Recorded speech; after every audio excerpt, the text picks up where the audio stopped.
After the banger of an episode that we got in episode 4, does episode 5 of Wheel of Time season 3 continue the hype or drive it into the ground? Today I'm going to give you my thoughts on what I liked, what I didn't like, and I'll give the episode a score in my review in episode 5 of Wheel of Time season 3, titled Teleron Riyadh.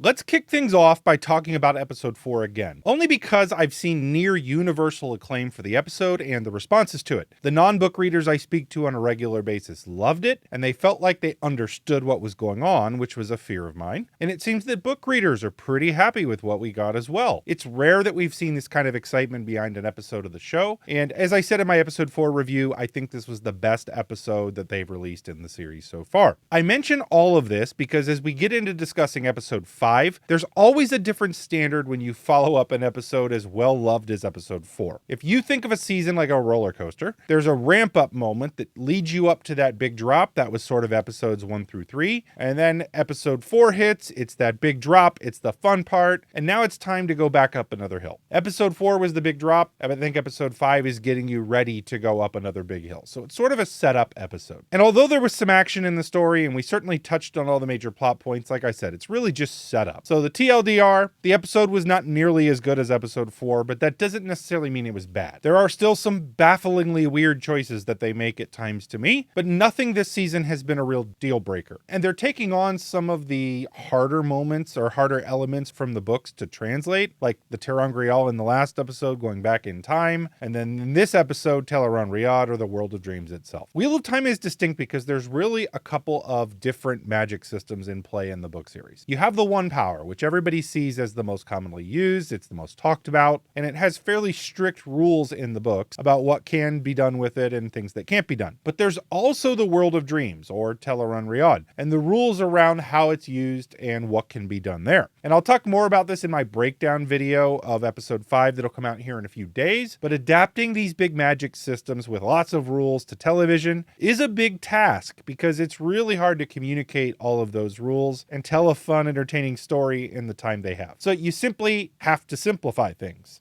And I say all of this telling you up front right now, I don't love how they did some of the things with the World of Dreams, but as we jump into the things I didn't like and the things I did like, I just think it's important to recognize the difficulty involved with adapting those things. So, what did I love about the episode? I'm going to start with Cold Rock's Hold and seeing the Aiel lifestyle and houses and really where they live. It was always difficult for me to picture what the Aiel settlements in the Waste looked like, specifically something like Cold Rock's Hold. So it was really cool to see that translated onto the screen. They were always described as basically like small towns with some verticality, like up and down cliff faces, and that's exactly what this felt like. I loved seeing the everyday Aiel walking around. I loved being introduced to a roof mistress and seeing more of Aiel culture. I always found Aiel culture interesting in the books. I don't find it as honorable a way to live as some people do. I mean, they are sort of crazy with like their pain for repayment of things and beating the shit out of each other, but I did always think that the Aiel were very fascinating as a people. If you do want to learn more about Aiel culture, so you can understand some of the stuff you're seeing, I made a video breaking down the Aiel that you can check out by clicking the link at the very end of this video or the video up here somewhere linked. Also, while we have a quick break, take a moment and like the video and subscribe to the channel to be updated when I release more Wheel of Time content. I make lore and TV show content here on the channel. I have a gigantic backlog of videos, so if you're dying for more Wheel of Time content or you want to understand more of what you're seeing on the show, feel free to check out any and all of that. But another thing I loved from episode 5 was the politicking in the White Tower. I think that seeing the political back and forth of the Aes Sedai is interesting and fun to watch. The back and forth between Elaida and Swan specifically is fun, but they're implying there's a lot more of a backstory there, and they're giving the two of them a history. It appears that they're setting up a previous confrontation that Swan came out on top of. Now, the performances of Shohreh Aghdashloo and Sophie Akinato are great. As always, they're incredible actresses, and it's great to me to see Elaida on screen. I think that right now we're seeing the Elaida from the books that has rough edges, a sharpness, but also a really sharp mind. She's kind of seeing stuff that's going on that the other Aes Sedai aren't, and that's a really good reflection of the Elaida at this point in the book. So I think she's really nailing that. Now, I'm also very very curious what's going on with Nae'Blis, because one moment she appears to be a complete invalid, and another she's playing subtle tricks on Elaida. There's a moment when it looks like Varen is helping her learn to drink tea and realize it isn't hot, and then the very next moment she's drinking it like a pro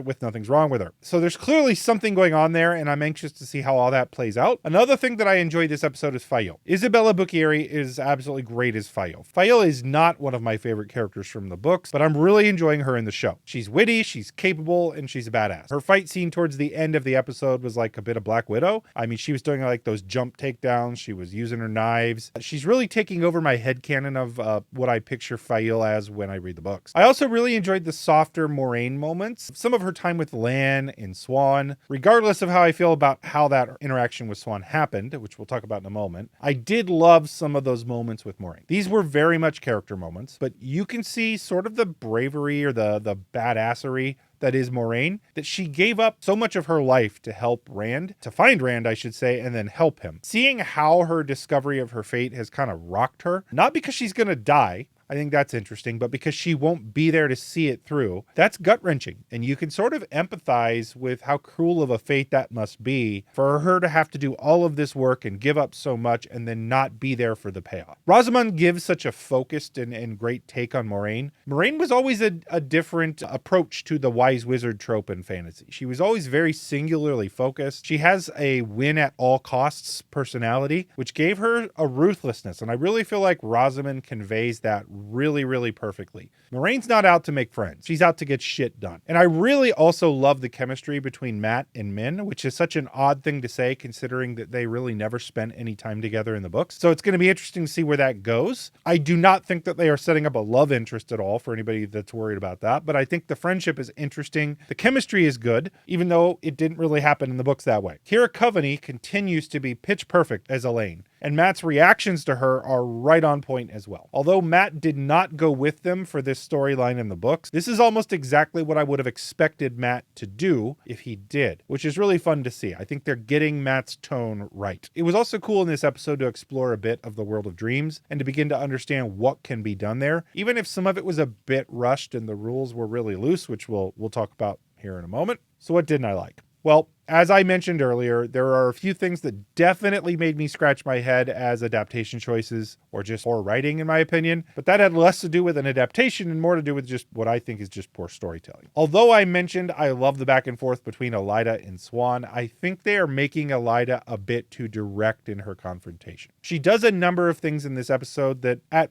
best for her would have gotten her a strict penance and at worst severe punishment. And they would not have helped her political causes in the White Tower. For example, calling the Amerlin river trash unprompted to her face in her study is not something that even a sitter would have been able to get away with, and it makes Swan come across weak, like she can't do anything about that for some reason. Also, the entire visit to Swan's study by Elaida didn't make a ton of sense to me, considering they'd now set it up for 2 episodes. Elaida worked so hard to get in there, and then all she did was go in and insult her and leave. Maybe it will become more clear why she did that later on, but it just seemed way too direct. Another thing Elaida did that would have gotten her in a lot of trouble is how she dealt with the Black Aja sisters, and not for the reasons that I'm assuming some other people will assume. I think there will be people that will ask the question whether an Aes Sedai would have been able to kill with the power like Elaida did when she wasn't in danger and she certainly wasn't defending herself. Wouldn't the third oath prevent her from doing that? Well, this is an area in the books themselves that isn't as clear as you might think. Shiriam mentions early in the books that you can use the one power against dark friends as part of the oaths, and then later when Egwene takes her oath, she swears that she won't use the one power other than to defend herself or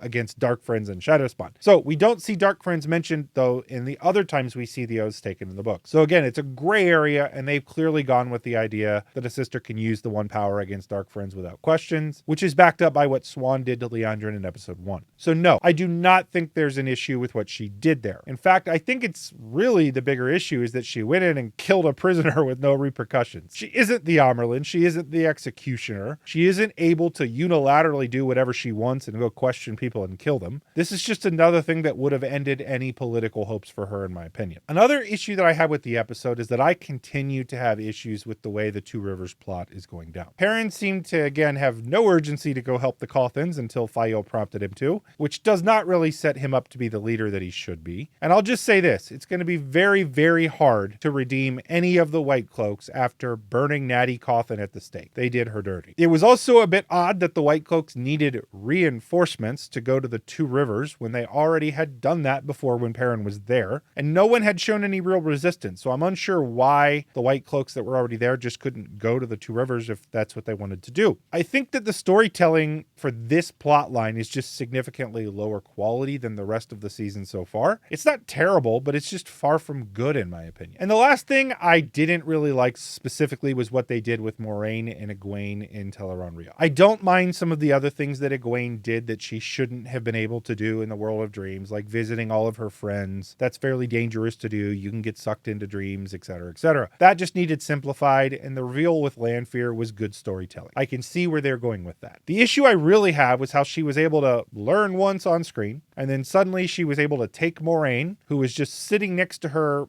in the real life, into the dream, and then take her to a specific place in the dream and leave her. That was all very strange to me. If they really wanted that Swan and Moiraine encounter to happen, then they had so many other ways they could have done it that would have made more sense. They could have just had her take her fish hunt painting with her and use it as it was one of her belongings anyway. They could have just done what they did in the first season. They could have had another ter'angreal that the Aiel had, create a MacGuffin, and Egwene could have helped her take it or steal it or use it or something like that. She could have taken another ter'angreal from the tower. There were so many other quick and easy ways they could have done this that it just seemed like such a dumb way to introduce a concept that's going to cause issues later, because now it's going to beg the question why they don't do this more. I hate dumb choices like this and that it feels so unforced. So, what did I think about the episode? I liked a good chunk of this episode. I found it entertaining. I was pulled in. While some of the rest I just thought was dumb and clunky storytelling. But overall, this is still a really good episode of television. I think it was entertaining. I'm going to give episode 5 a 7 out of 10. What score would you give the episode? Let me know in the comments of the video, and let me know if I got it right or not. And while you're at it, like the video and subscribe to the channel to get more Wheel of Time related content. That's what I make here on the channel. Stay tuned for my breakdown video where I will go through the entire episode scene by scene, and I will break it down as well as fill in the gaps in the lore. Thank you to my patrons for supporting the channel. You are so appreciated. And if you would like to become a patron, click the link in the description of the video.